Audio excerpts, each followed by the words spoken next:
That is Perseverance.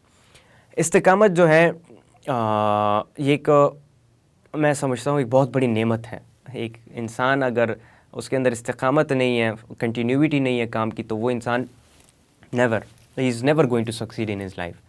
क्योंकि आप ख़ुद देख लें, आप ख़ुद जज करें, you are worthy enough to जज। आप इतने अक्लमंद हैं कि आप खुद जज कर सकते हैं कि एक इंसान एक काम में, ज़रा आप सोचें थोड़ी देर के लिए कि एक इंसान एक काम को शुरू करे, 1 दिन तक, 2 दिन तक, 1 महीना, 1 साल, 2 साल चलता रहे, बीच में उसको छोड़ दे, तो क्या वो इंसान कामयाबी तक पहुंचेगा? Definitely no. मेरा आंसर भी नो है, आपका आंसर भी नो है। वाई? बिकॉज कंटिन्यूटी एक ऐसी चीज़ है जो इंसान को कामयाबी तक पहुंचाती है। अगर आप का एक मकसद है, you want to do something in life, but उसमें परसेवरेंस नहीं है, उसमें कंटिन्यूटी नहीं है, उसमें इस्तिकामत नहीं है, how are you going to succeed? So इस्तिकामत जो है, this is the second thing I would say really important in order to reach to success. अगर आपने कामयाब होना है, the first thing you have to go for is discipline. Second चीज़ इस्तिकामत, आपने मेहनत करनी होगी।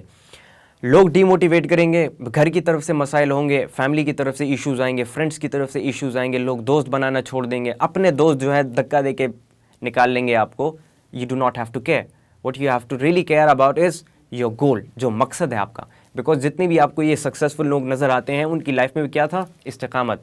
आप देखें कि बहुत सारे चैलेंजेस उन्होंने फेस किए अपनी लाइफ में अपने मकसद तक पहुंचने के लिए। फाइनेंशियल इश्यूज़, जितने भी बड़े बड़े बिजनेसमैन आपको नज़र आते हैं, सब ने फाइनेंशियल इश्यूज़ को फेस किया अपनी लाइफ में।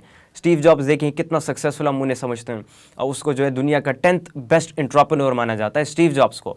उसको अपनी ही कंपनी से, अपनी ही बनाई हुई कंपनी एप्पल से जो है धक्के मार कर निकाल दिया था, और निकाल दिया था कि तुम एप्पल कंपनी में जॉब नहीं कर सकते। आप सोचें, the 10th best entrepreneur in the world, अपनी ही कंपनी से धक्के मार के उसको निकाल दिया।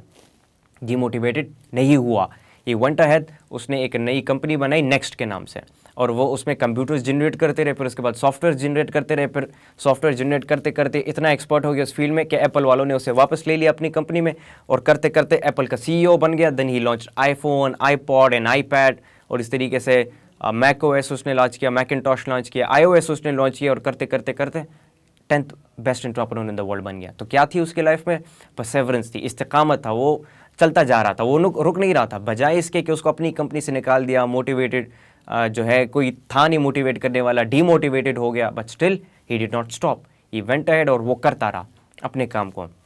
तो जो इंसान जारी रखता है वो इंसान कामयाब हो जाता है। क्योंकि मसाइल और मसाइब और मुश्किलात किस पर नहीं आते हैं? हमारे पैगंबरों के ऊपर मुश्किलात आए हैं, मसाइल आए हैं, और उन जैसे लोगों पर अगर मुश्किलात आ सकते हैं तो हमारी क्या हैसियत है?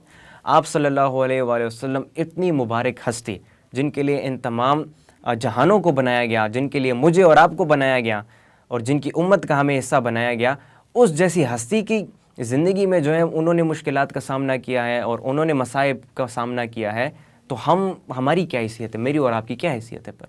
सो मसाइब और मुश्किलात सब पर आती हैं, बट वो इंसान आगे जाता है, वो इंसान बढ़ जाता है, वो इंसान दूसरों से बेहतर बन जाता है जो इन मसाइब और मुश्किलात को हल करता है, ना कि हार मान जाता है।